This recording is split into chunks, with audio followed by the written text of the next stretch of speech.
Hey, it's Andrew Downs. I'm proud to support Three Beards Media, and I would love to work with you. If you need merchandise for your company, organization, band, softball team, whatever, I can help. From name brand apparel to promotional items, large orders or small, online stores, and more, I can help your brand stand out. AKC Marketing is local, based in Johnston, and we are an employee-owned business, so our costs are low and our turnaround times are fast. But most importantly, we give you personal service to make sure you get exactly what you're looking for. Email me at andrew@akcmarketing.com or find me on social media and let's make some cool stuff together. Now sit back and enjoy this Three Beards Media podcast.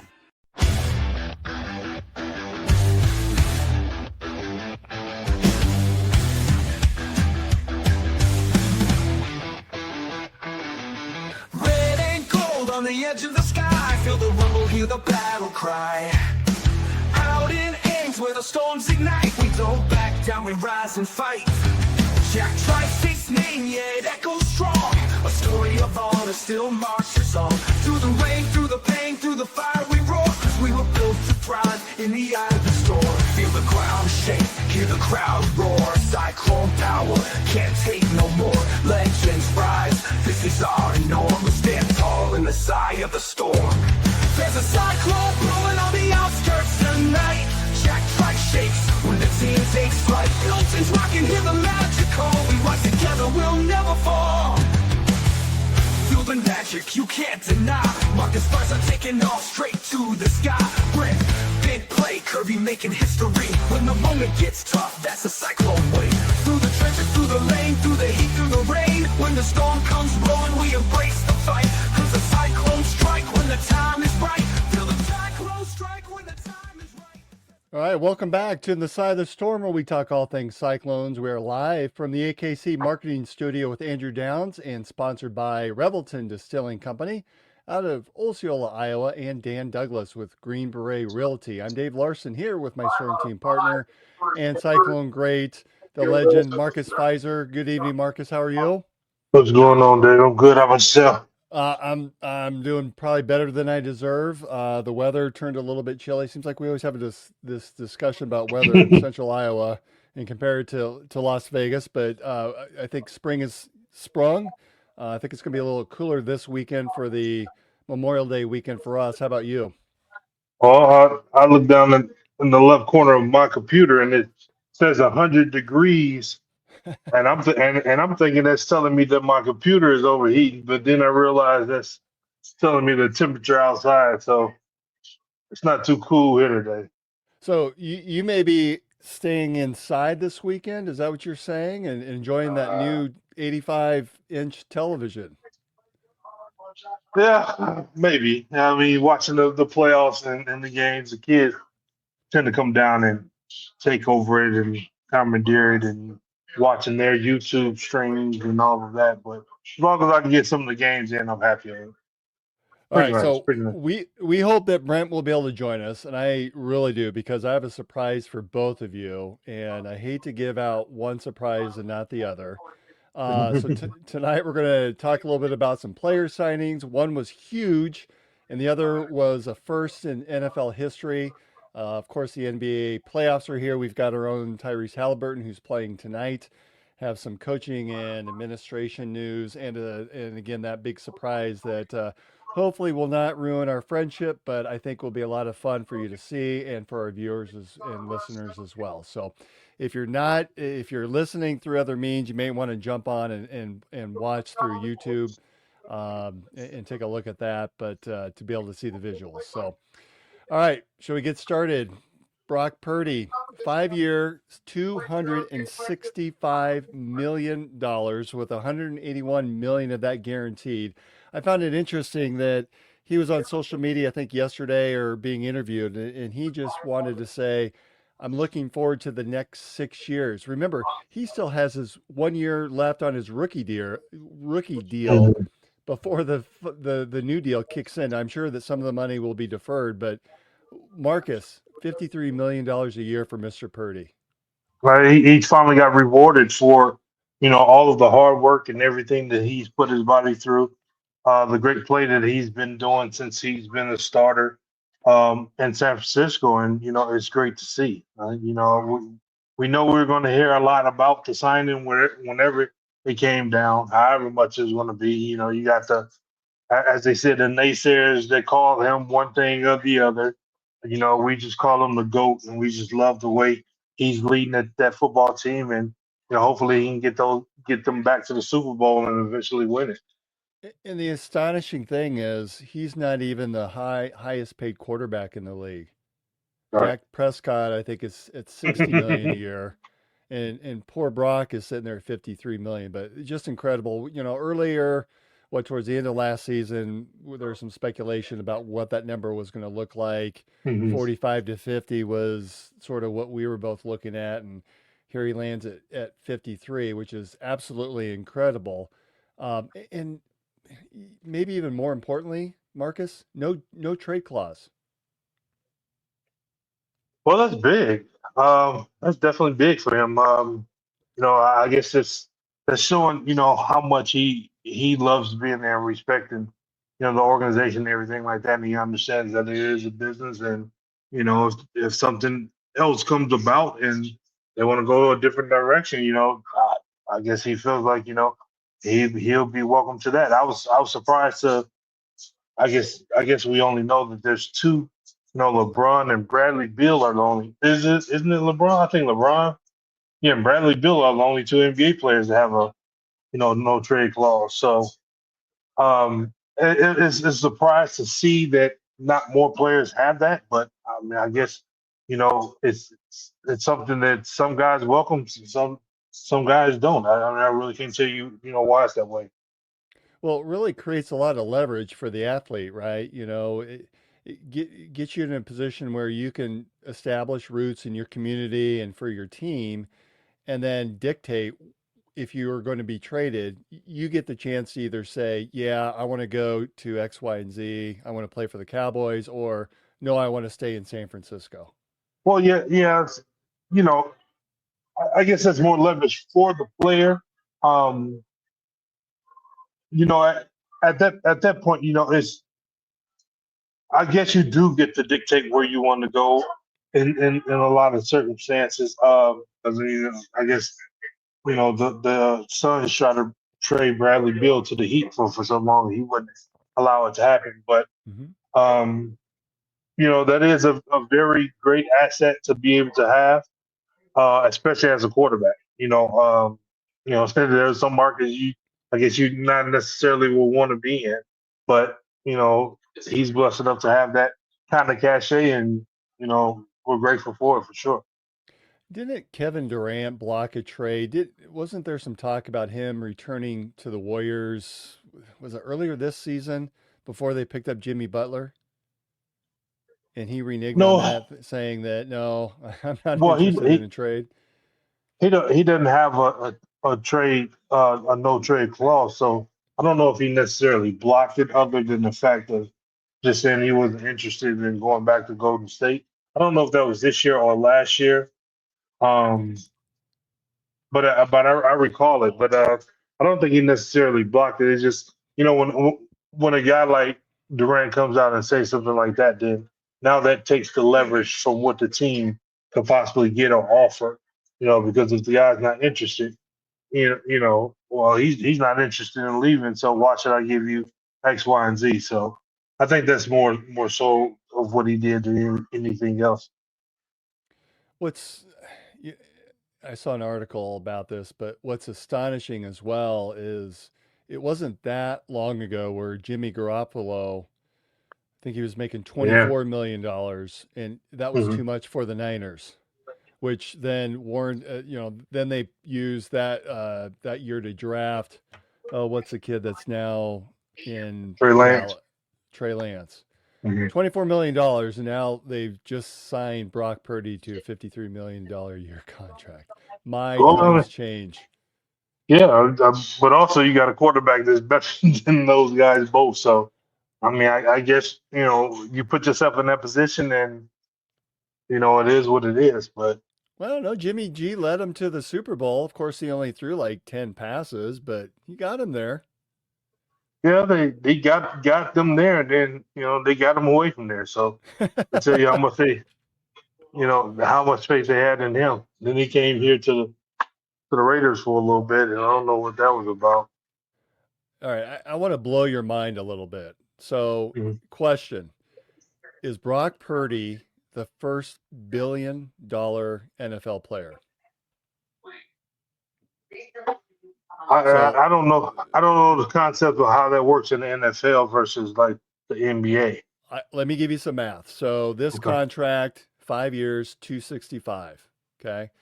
Let's say at age 30, he signs another contract, and let's just make some assumptions that that contract is worth 65 million a year. And let's just say it's another 5 year contract. So that's now 325. So in that 10-year span, that's now 690 million. And good quality quarterbacks, and if he takes care of himself like Tom Brady did, so at age 35, let's say he signs a couple of smaller deals that for many NFL teams, that deal will now be 50 million because of the Mm. escalating costs of the quarterback position. And so now let's say there's whether it's a couple of 1 year deals or 2 or 3 year deals, whatever. Let's play that out over 5 years. And now that's another 250 million. So between that scenario, we're talking close to $940 million. Where It, would Pat Mahomes be on that range? well, Patrick Mahomes, I believe, is in the upper 50s. I actually had that up earlier believe it or not, I did some prep for tonight when Mm. I when I was looking at this. So, see, Dak is at 61. No, Then in terms of career earnings. Oh, career earnings? That's a good question. His last contract, his guaranteed contract, was worth 208 million. I don't have the total amounts on his money. Hmm. So you're right. Dak could potentially be a $1 billion athlete, but coming back to we're talking Iowa State here, could have Right. the first $1 billion athlete in the NFL. And again, 940 million, I think, is somewhat conservative, possible. And we haven't even talked about the incentives. We've seen him with his advertising deals with Toyota and Ariat and that. So he's probably going to be pretty darn close to that with total earnings throughout his career by the time you include in all the ancillary endorsements and whatnot. And uh, it's pretty amazing to see an Iowa State guy be that guy, Yeah, be the billion yeah, dollar athlete. it'd be a lot more sexier if it was more than just on paper. Because Yeah. them taxes, you never see them. They Well, come out. They and come out especially in before. California. In Oh California, yeah, they're tax heavy. yeah. I wonder if you could say, "Can I sign that in Iowa? Can I sign that in Florida?" If he wants to get investigated, hey, go right There ahead. Or maybe Texas, or come over to Nevada. We don't have income tax here. you go.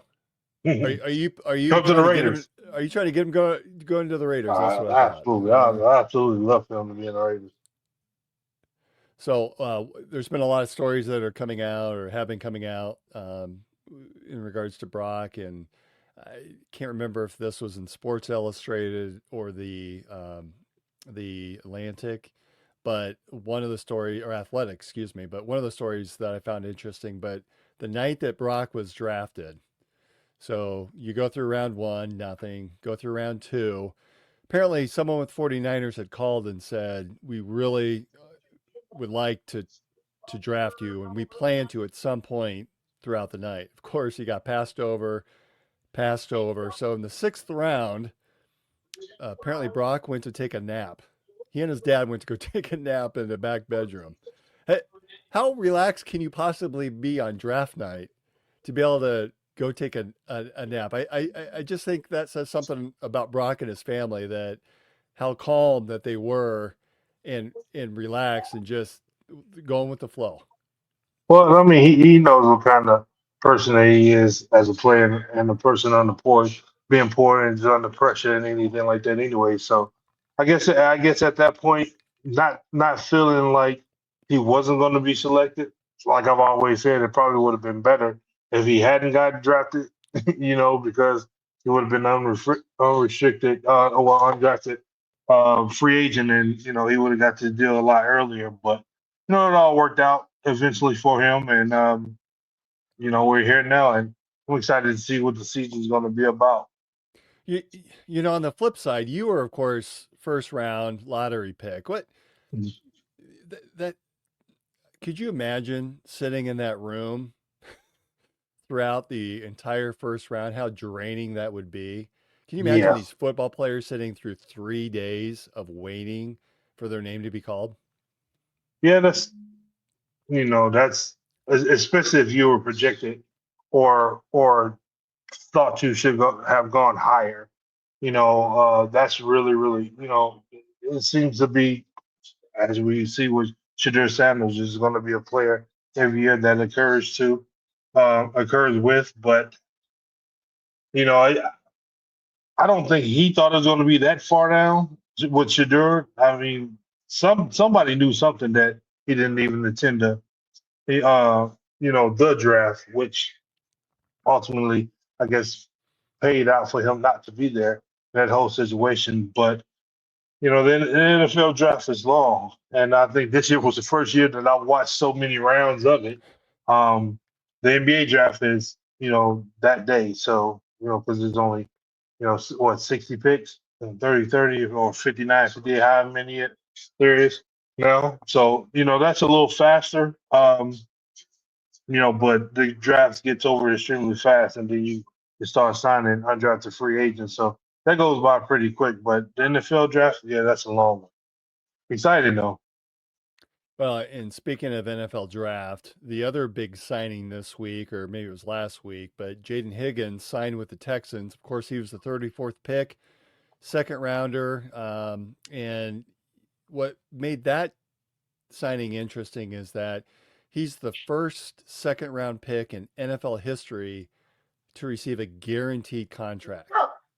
That's what I That love. I think that says a lot about Iowa State and the type of player that he is, and really what the Texans are looking to do with him to be able to give him Right, that money and to guarantee it. 4 year, $11 million.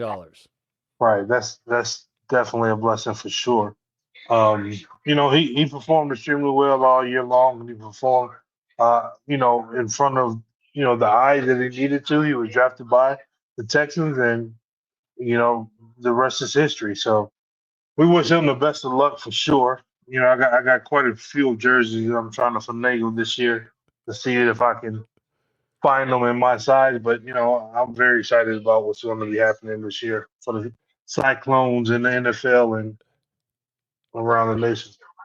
Well, and you may need to look around for some jerseys. So I think you can be pretty comfortable in getting your Brock Purdy jersey. Just don't wear it when they're playing the Raiders. I understand that.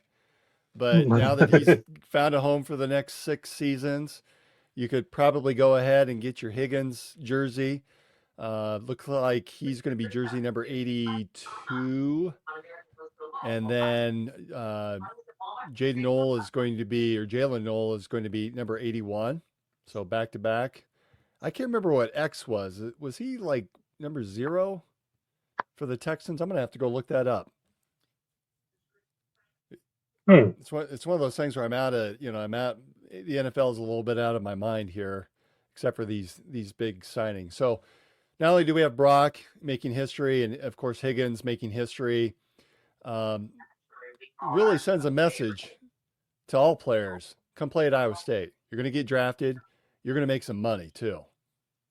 You're going to play in a tough league, one of the toughest leagues in football, and you're going to get some great coaching, and you're going to come from a culture that that they're looking to implement into the pros a lot more than they probably overlooked in the past, and it's a great feeling, definitely to be a Cyclone. We're not the laughing stock of football, NCAA football anymore. They really, really respect us, and you know, I always say it on the license plate, and I, run into a lot of people, yell out the window, "Go Cyclones," and things like that. So it's it's a great feeling to see for sure. Are you allowed to get personalized plates in Nevada? Yeah, but on my truck, I got personalized plates from my company. Oh, do you? Okay. I Yeah, was going to say you should get some just simply clones. yeah. No, just on my truck. The other truck belongs to the missus, and she has her um Habitat. What is it? Habitat for Humanity vanity plates, All right. and so Well, and on top of these signings, remember that Tyrese Halliburton just signed a huge contract as well. I think he's near 42, $44 million a year. So between just Brock and Tyrese, you're talking about $100 million for two players at Iowa State. That should make the We Will Collective and maybe the uh, Alumni Association pretty happy. it's a great time to be a pro athlete right now with the revenues. Yes, it is. We were talking about jersey numbers. I probably should go back. Will McDonald with the Jets is changing back to the familiar number This 9 one, that he wore with Iowa nine. State. He wore 99 his first 2 seasons with the Jets, and so I saw on I think it was on Twitter or something the Jets posted that he's reverting back to number 9 for his third season with the Jets. Did somebody else have nine before? Yeah, that's a good question. Not sure. I mean, he was a high pick, so I wouldn't assume that he wouldn't have had his pick of his number if he wanted it, unless some other vet had. Well, did you see that Ashton Genty paid out to get his number 2 with the Raiders? No, see, some vets do that. Some just give it to him. He had to pay 6 figures, so we're at least 100 grand to get the Who number was 2. wearing number two? I don't know. You're the Raiders guy. Yeah, I have to look it up. Yeah, I think Chris Webber. I think some vets sometime. Well, he's a rookie, but some of the vets who like I think like Paul George gave a guy like $1 million, or I think Chris Webber did. Like $1 million for or whatever, or a couple hundred grand, or a Rolex watch or something like that. But some just make you pay something, just be like, give it up to them. Throughout your career, did you wear the same number? I wore 21 because one I was going to wear five when I got drafted. They signed Ron Mercer right after that, and he wore five, and he was the vet, so they gave him number five. And so at the time, my two children that I had at the time, my oldest son was 2, and my daughter below him was 1. So I wore 21 in honor of them. And then, eventually, once I went overseas, I switched to 53, which stands for Trust God, TRUST, 5 GOD 3. So that's, a lot of what, number implications and stuff that we have now, tattoos of it and stuff on the cars and stuff like that. So All right. evolution of numbers. I wouldn't give And nobody $1 million for the number. how much would you have paid to get the number Nothing. you wanted? Nothing. Nothing. You would not. It's, Well, you had the chance, I it's guess, with Ron Mercer, right? yeah, it's not. I mean, I get it. If it's a whole like Paul George 13, PG 13, I get that. Andre Carolico, AK-47, or Austin Reeves, AR-15, like that. I mean, my initials MF. Like, where am I going with that? Whatever number you. I can think of a few. Throw this one. Well, but nothing that rings. But no, I mean, it is what it is. Give me a number, give me a ball. In other news in basketball, it was announced, I believe, yesterday that Creighton and Iowa State have agreed to a 2-year exhibition series where the Clones will go to play at Creighton in I like exhibition that. on October 17th, and then Creighton will come to Ames at some point in 2026. I What are your like thoughts? that. That's pretty cool. Of Yeah, course, that's coached by that's a former nice matchup. Cyclone coach Hmm. Greg McDermott, and I All think right. TJ was an assistant under McDermott as well. That's gonna be a good matchup. Coach McDermott always have some, really, really good teams there. They kind of mirror each other in terms of, the culture and how hard, the Cyclones play and the way they play in Creighton. So that's going to be an exciting game to see.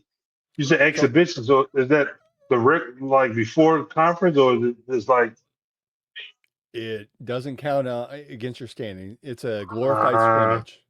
So, ah, back in the day, there's I these don't like those. barnstorming teams that would play, what, Athletes in Action, Mm-mm. Marathon Oil. Did you ever play teams like that as an Yeah, it's just, exhibition when you were playing? I've heard. No, we played against actual, the collegiate teams, but I've heard things like that before. But yeah, I'm not too crazy about games like that. No. Well, I'm hoping these will be televised because since it has been announced, and I think in the last couple of seasons the Cyclones have played what Northwestern and Creighton in these secret scrimmages that are somewhat secret. You don't know any of the details behind it. I'm hoping they go back to the visual piece where it's broadcast, whether it's on the internet or on TV for us fans to be able to watch. Because you're right, those are two top quality programs in the Right. country that you love to see face off, knowing that hey, it doesn't matter who wins or loses, but just to see how your team plays against that type of talent. I'd rather for it to count. I mean, up to ante. I mean, seriously, like that. You make it where it counts. That's going to, iron sharpens iron. Put it out there. We're gonna play what we're gonna play, even if shit in the neutral spot. Take it to drink or whatever the case may be in the neutral spot. But I would rather see it count than it just be an exhibition because at that point, how much are the guys going to play? I want to see that be a all out to the end game because it's going to be two teams that's going to eventually be in the NCAA tournament. So why not? Yeah, I would agree to an extent. The only challenge I would address is the fact that there's going to be a lot of newer players that are going to be mixed in that you want to see how they react under pressure situation, but yet not have it count, I guess, from a win-loss perspective with so early in the season. Yes, I would love to see that game in January before the Big 12 season starts or late Or that, December. yeah, yeah, But again, with all the new guys on the team, I don't know. I like it, and I guess I would just love to see it on TV. yeah. Emily Ryan, a friend of this podcast, was announced that she is going to be a graduate assistant with the women's basketball team. So Congrats, congrats. imagine looking over and having Emily Ryan as your assistant coach. How cool is that? Like, Cool for who? well, I think it'd be cool for Exactly. everybody, and she's one of those players that I think that she aspires to be a coach, and Mhm. she's been a coach on the court. So I think this will be great for her. One question is, do you think that she gets a chance to practice with the team at all?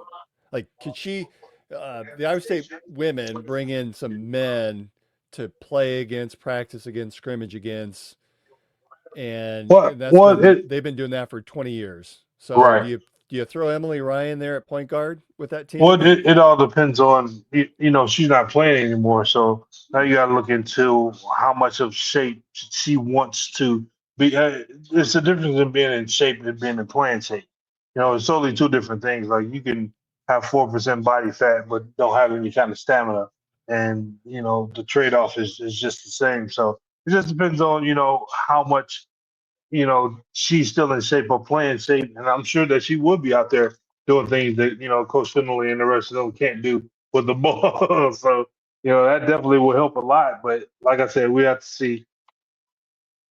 Well, and I know Brent has talked a little bit about having some of his position and coaches and even Mac putting his hands down in the dirt and showing off some skill in football. But Yeah, but how and many I reps, though?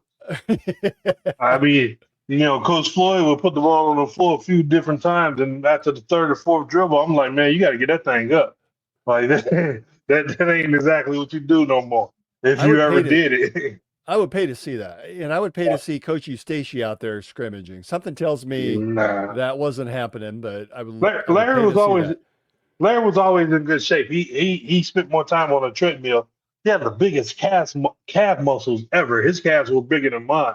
So we always thought that he could either jump or could run really, really fast. But he never got out there. Like Tim would do more ball handling. Of course, Coach Perry, Lyndon Perry, was the ex-player, and he could play point guard and everything like that. So he still had a little bit of it. But no, those other guys, after 2 or 3 dribbles, that thing was coming off Tim's foot going somewhere. I'm like, man, leave that alone. Leave that alone. All right. In a game, hypothetical one-on-one matchup between Eustace and Floyd, who wins? I'd say Coach Floyd. Really? Yeah. Because I do know he played a little, from what they both say, he played a little bit more than Larry did. So I'd say Coach Floyd. That would be awesome. That's what they say. That's what they. Okay, so you're taking them for the word that Yeah. that's a mad skill. I don't know how awesome it would be to see it. I mean, it'd be a sight for sore eyes for sure.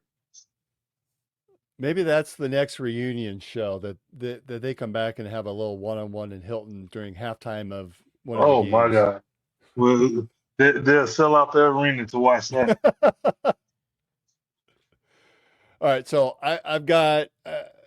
I kind of teased this. I've got a gift for you and for Brent. I'm going to give you your gift after the break. And for those of you who are watching, you can fast forward to jump to the YouTube version of this so you can take a look at it. So we'll hear a couple of words from our sponsors, and we'll return on the other side for you, Marcus. Making great tasting bourbon requires the perfect combination of ingredients, conditions, and time. The longer it rests, the better it tastes. Revelton Distillery's new single barrel bourbon is made from 80% corn, sourced 100% from Iowa farmers. And unlike mass-produced bourbons, each barrel of Revelton's single barrel bourbon is unique, proofed on when it tastes best. As they like to say, it'll be ready when it's ready. And to ensure the highest standards of quality and flavor, owners Rob and Christy Taylor oversee the production and bottling. Every single barrel. Iowa born, Iowa aged, Iowa bottled. Try the new single barrel bourbon from Iowa's own Revelton Distillery. ReveltonDistillery.com.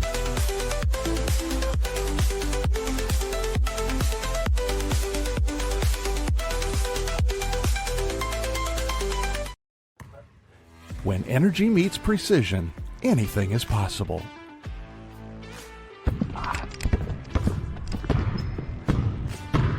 I'm Carter Hawley, the Chief Energy Officer of the Iowa State Cyclones. I'm full of energy on and off the court, but nothing gives me more energy than helping families find their dream home.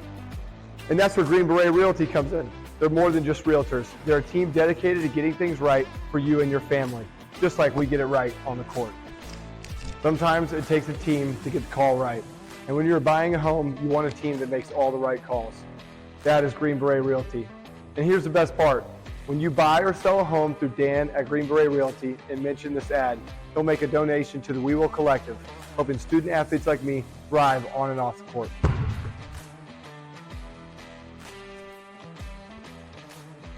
Green Beret Realty, because getting the call right means everything. All right, Marcus, we are back to the side of the storm, and as usual, I've got my Revelton. I'm getting a little low. I'm gonna have to get out and buy some more at Hy-Vee Wine and Wall of Spirits or whatever it's called. That's bad advertising. But Revelton has some great products, and better yet for you, Marcus, they're going to start selling in more states, so you should be able to get that relatively soon. Nice. As well as the other states in the country. I think they're expanding to 42 other states with some law changes that should be taking shape here shortly. All right, so we tease this. Have you been following any of the other Three Beards podcasts and shows? Not as much as I should. I mean, I don't have a lot of time. You know, if I come across it on YouTube, not YouTube, Twitter and stuff, or X, you know, I will watch it, but not as much as I should. So the reason I ask is that Chris Shipley has been doing something with Bill Who? and Will, with Bill and Willie's workshop, who's another one of our podcasts. If you haven't taken a look or listened to them, please do so. They just had a show last night. I actually attended that. It was a live show out at Iowa Distilling. And what Chris has been doing has been creating these visuals or these toy figures of Bill and Willie. Okay. So I asked ChatGPT and I gave it some directions to create an action figure that looks like you. And some of this, do you recall 2 weeks ago on our last show, what you said your favorite superhero was? Mhm. All right. There we go. Look at the piece of pit. Shout out to piece of pit. We if Chris is able to, or if I'm able to, I'll tweet it out. But this was Nice. yeah. I tried to change the Iowa State logo, and ChatGPT did not like it, and so it is what it is. And yeah, we've included the pizza pit. So the infamous story where you drove all the way to Iowa for your wife to get her True pizza story. pit. True story, True and true story. you have an affinity for Pizza Pit, so we've included that. Of course, you're looking an awful lot like the Incredible Hulk, and physically, you look a lot like you did in college and in the NBA. Now Yeah, that body right there has been long gone. Trying to get a little bit closer back to that, but that right there, that was 20, 25, 26 years ago body. All right, so I did the same thing for Brent. What the heck? We'll just put it up here. So here, I actually did two of him. So here's the first one. It's a softer version of Brent. Gave him some of the dun. Yeah, The superhero. The yeah. superhero. Remember for him, his superhero was Mighty Mouse. Yeah. So they got the black cape and the red. He kind of looks like what's that? The incredible Hulkster from WWE because he's got the yellow shorts and the red. He And just don't have on the tank top, the plastic tank top to rip off. yeah, yeah. Of course, Chat GPT knows he's from Texas, so they included the insignia of Texas on his shirt there. Now, the coach's kolaches is just over his shoulder, as well as a simple football helmet that says clones on it. And Uh-huh. so I asked GPT to come up with or replace that logo with something that was more Iowa State and the Sinado. So when I did that, though, it changed what Brent looked like a bit. Let's see if you can tell a difference. Oh yeah, that changed him a lot. Yeah, now that looks like a superhero. Like he's been working out, he's all buff there. And I don't know what happened with the other logo or with the other visual that he was a little soft, a little pudgy around the middle. and then the more elongated coach's kolaches.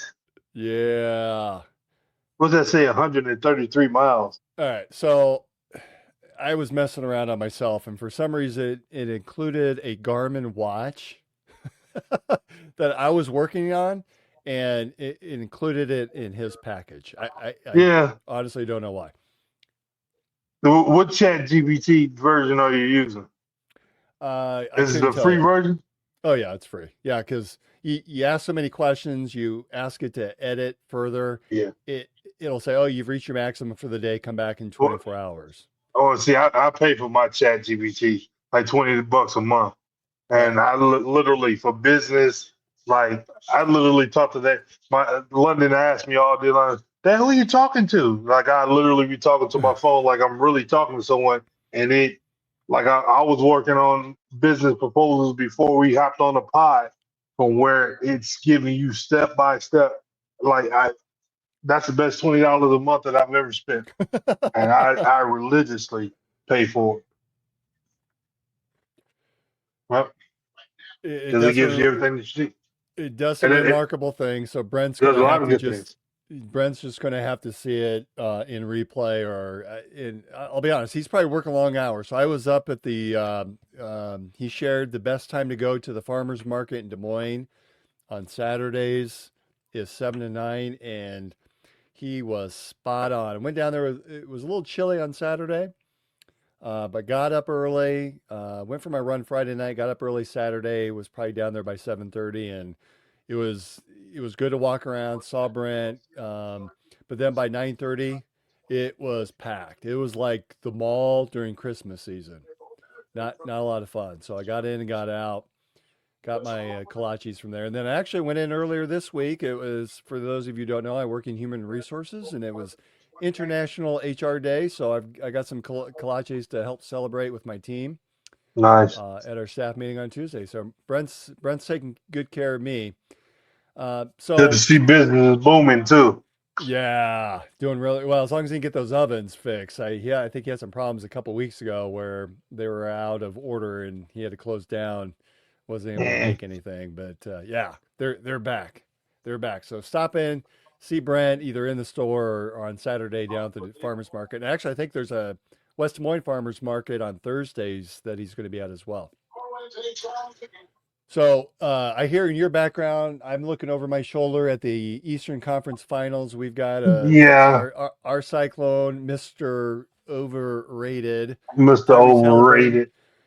He and the Pacers beat the top-seeded Cleveland Cavaliers 4 games to 1, and now they're facing off against the New York Knicks, the 4 seed against the 3 seed.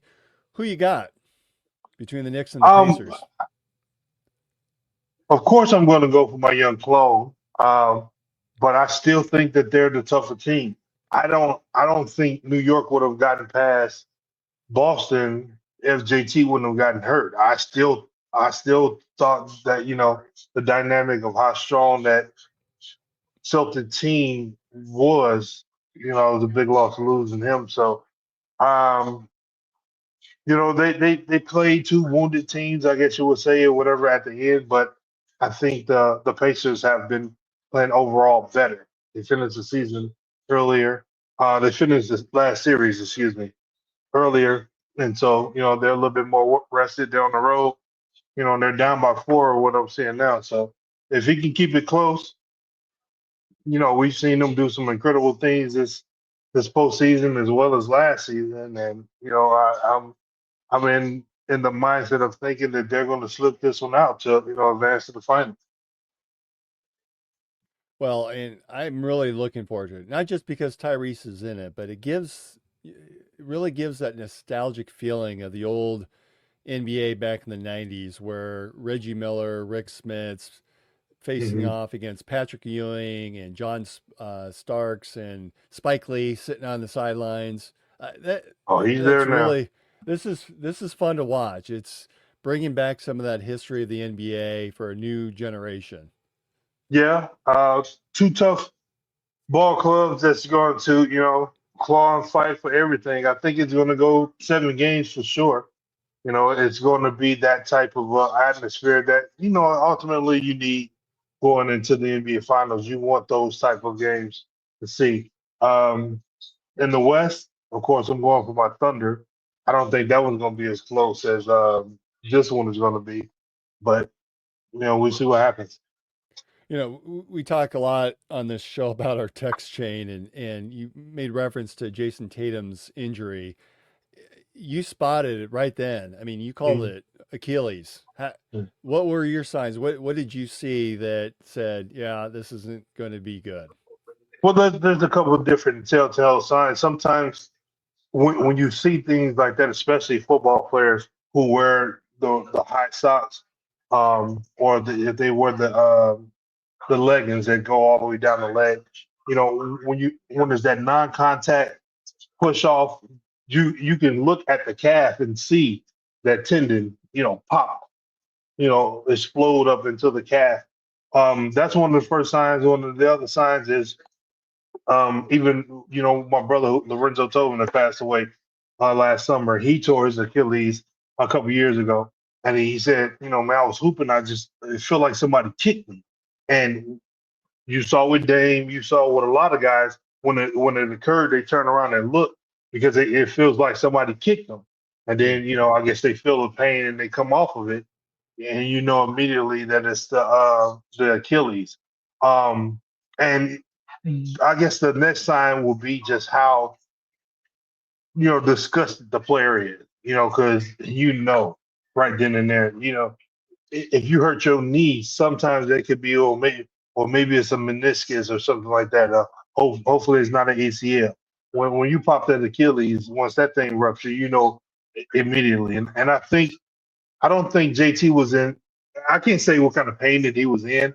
I think he was in more pain of the realization of, man, we were pushing to, 42 points going into the fourth quarter.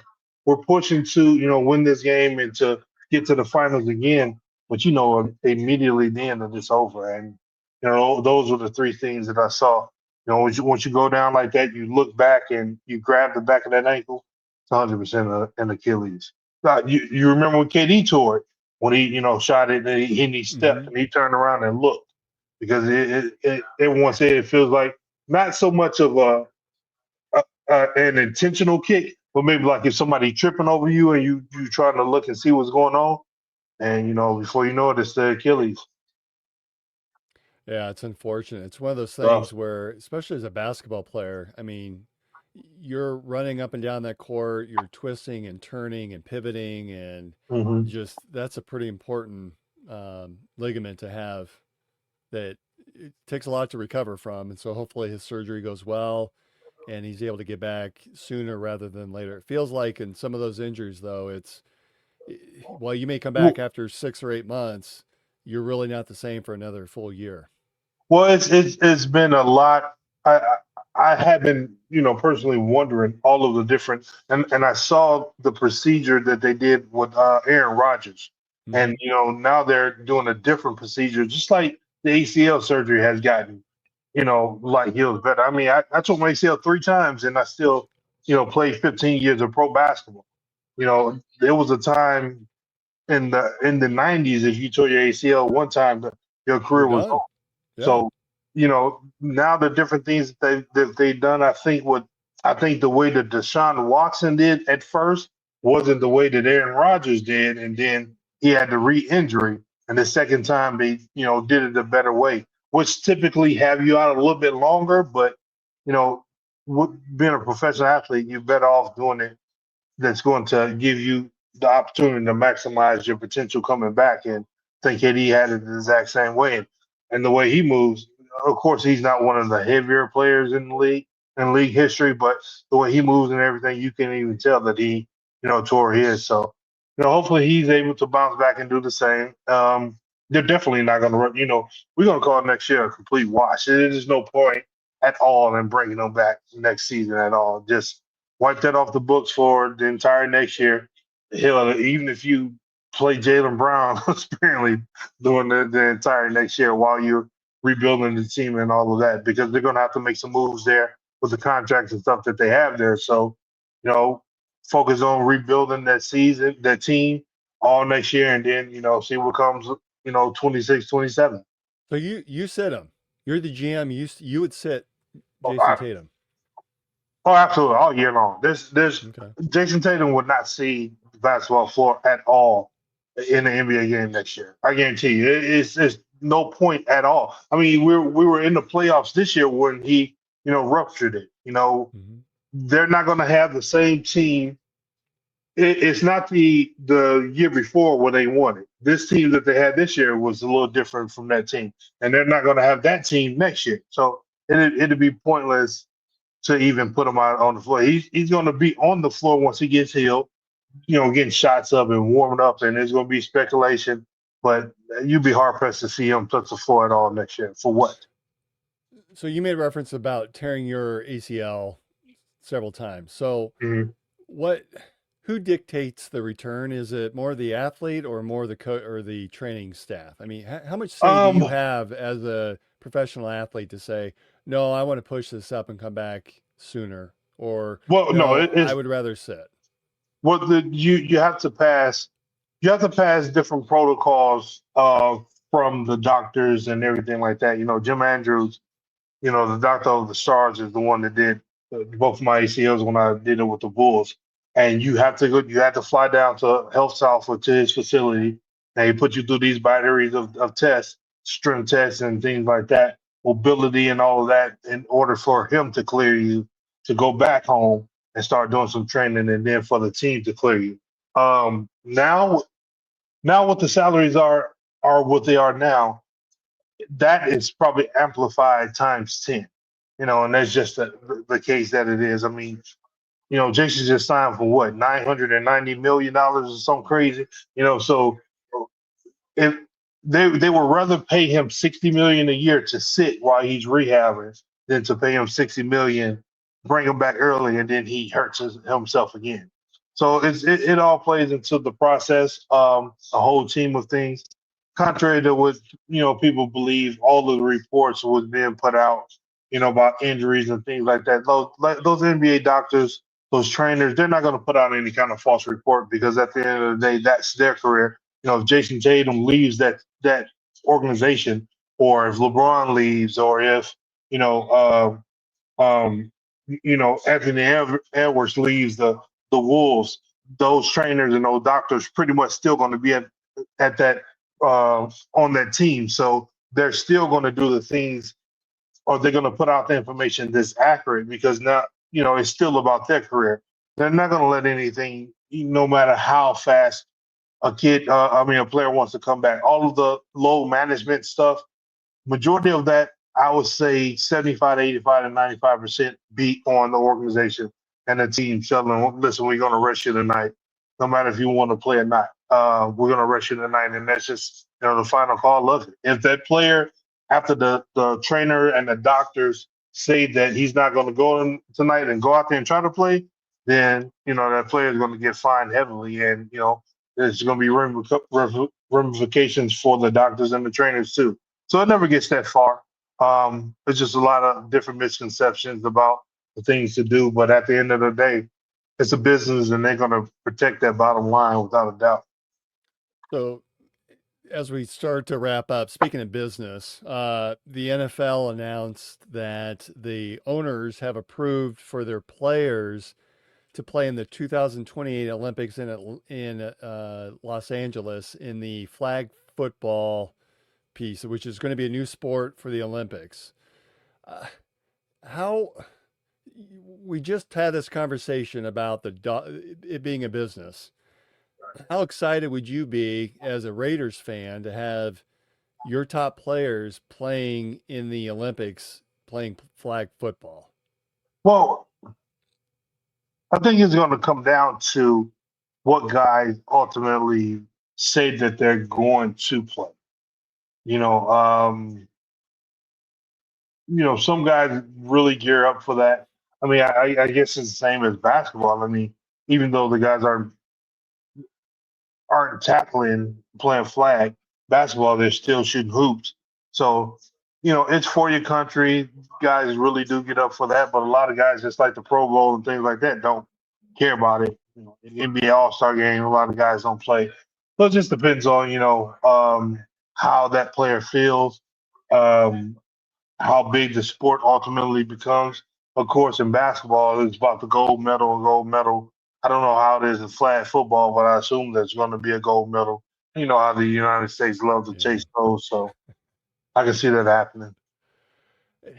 I wish Brent were on because he coaches a lot of the 7-on-7 Hmm. on the weekends and whatnot. But isn't the NFL just too different of a sport from flag football? I mean, does that translate where we can take NFL players and put them into a flag football environment? And remember, we already have a national flag football team.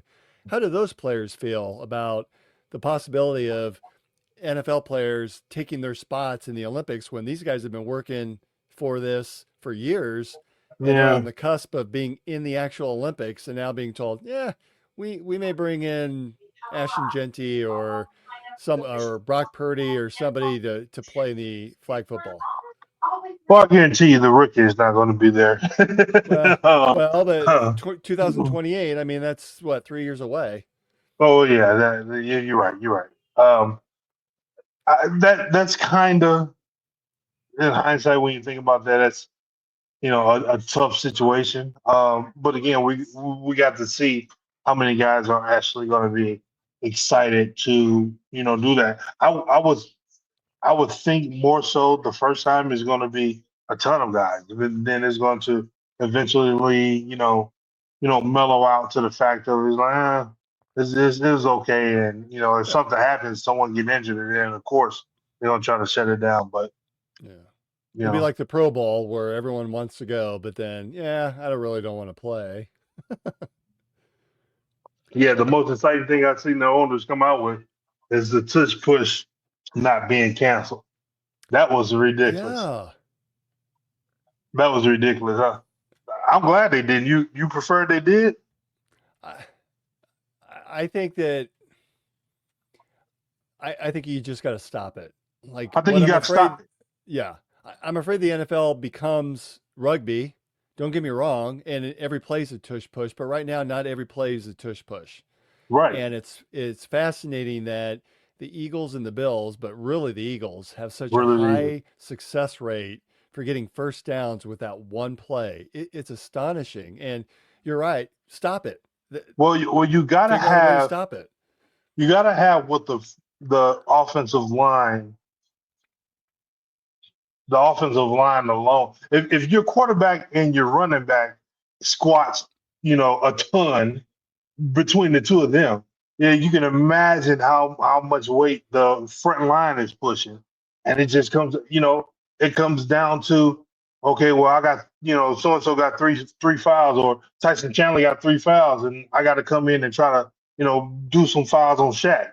If we can't stop him, we just got to try. You just got to try to stop him. You can't you can't punish an organization or a team or a player because they're stronger than, and they're able to do a move or a play that's successful. You just have to stop it. Like you said, the Bills do it with great success rate.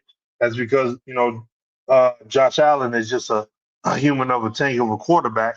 But even he doesn't squat as much as Jalen Hurts. So, you Well, know, I heard he practice it squats and 600 pounds. Jalen boom. Hurts. That's I, absolutely ridiculous. is that It's incredible? I don't know if him. it's true or not, but It is. 600 pounds It, is, it is him and Saquon. Him and Saquon like go back and forth. Like who's the highest? Like and then Saquon tore his ACL and he's right back to squatting that much. So I get it. Like you said, every play is not the touch push. It's not like they doing it for four downs. Stop them from getting to those inches or that 1 inch or that 1 yard to do the touch push. yeah. That's the biggest thing that you got to be concerned with. Once they get on the goal line, if you can't stop it, then score the point. Well, and I can coming back to the Olympics. I can understand the appeal why NFL owners would want their players. It would make me nervous. You're making Of course, 50, $60 million. I don't want you getting hurt because of that investment. And right, where I make my money is off my team. right, But in terms of growing the NFL audience, which I don't know how much more it could grow, but to be able to grow that, the Olympics seems like a natural to try to get some players in, at least in this first year of flag yeah. football. That's what I think it is. I think it's the initial filler and see how it happens. Um, knock on wood, no stars or anyone get injured. If someone does, it's definitely gonna, teeter off from being this whole hoopla of what it was when it was first announced. Well, and with America's infatuation with reality TV, how about we have sort of a, a training camp version of Hard Knocks involving which team that we put into the Olympics? We take the national team against the NFL team in a series of flag football. Maybe it's a best out of three or something like that. and treat it like Hard Knocks, where they play every other day or something like that, and we get to see behind the scenes. What do you think Other about that? NFL guys are still going to win. Yeah, whoever wins the best of three represents the country in the Olympics playing flag football. That's going to be the NFL guys. Is it? It's going to be like it's going to be the NFL guys. Like it's not in a like a braggadocious or whatever. Like as good as I thought I was as a high school player and as a collegiate player, once I got to the pros, like I really understood like my game and how good I was and how like even when we trained with Tim Grover, and Michael Jordan and the rest of those guys, Antoine Walker, Jamal Crawford, all those guys, when we trained together, like we played to 7 baskets. And if you miss one shot, your team missed one shot. I mean, you weren't gonna you'd be hard pressed to see 2 missed shots. And so even when he brought in like overseas pros or top level collegiate players and stuff, it's just no match. It's just no match. It's just a different level of a pro level that not to take away from the other guys because guys overseas are playing great basketball or making a lot of money and all of that, but it's just a different level. It's just a different level, heightened level of skill set. And the NFL is the NFL for a reason. I know people talking about it's political and all that different stuff, but there's a reason why you are in the NBA versus being somewhere else. Albeit you have EuroLeague teams like when I played Maccabi Tel Aviv, which is like an NBA team in Europe for the EuroLeague. Even when we came to play the New York Knicks for a preseason game, and we had 7 or 8 NBA guys on the team. We had 3 NBA starters, and then we had to have 2 Israeli guys that was on the court. But it was just a different level, even though it was a preseason, game, and we got blown out by the Knicks, who weren't a good team that year. It's just a different level of pros, and I think the NFL guys are ultimately going to win out if that were to happen. But you'd watch it, wouldn't you?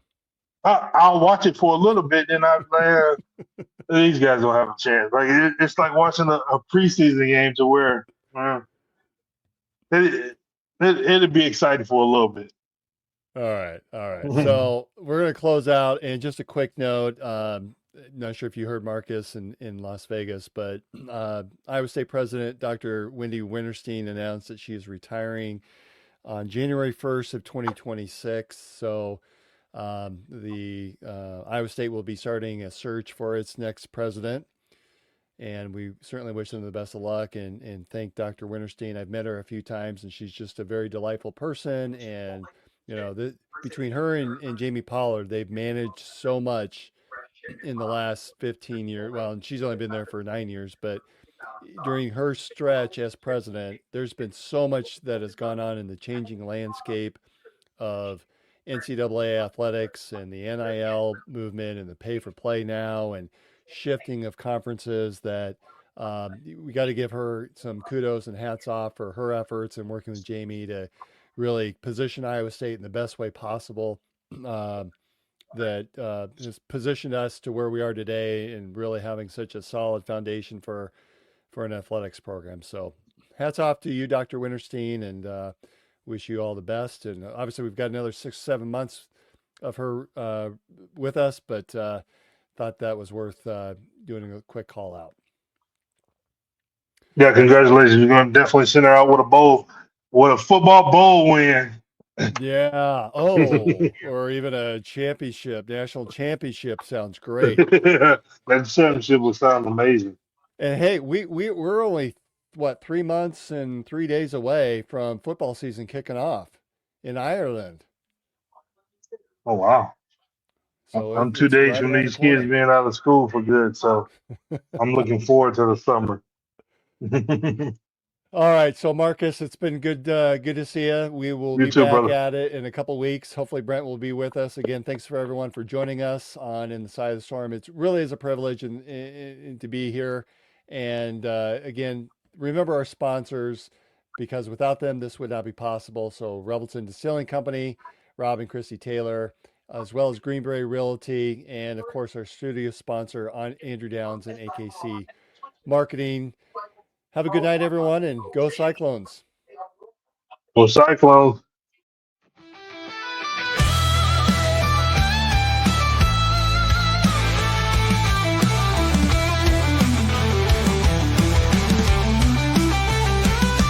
There's a cyclone brewing on the outskirts tonight. Jack Trice shakes when the team takes flight. Hilton's rocking, hear the magic call. We rise together, we'll never fall. There's a cyclone brewing on the outskirts tonight. Jack Trice shakes when the team takes flight. Hilton's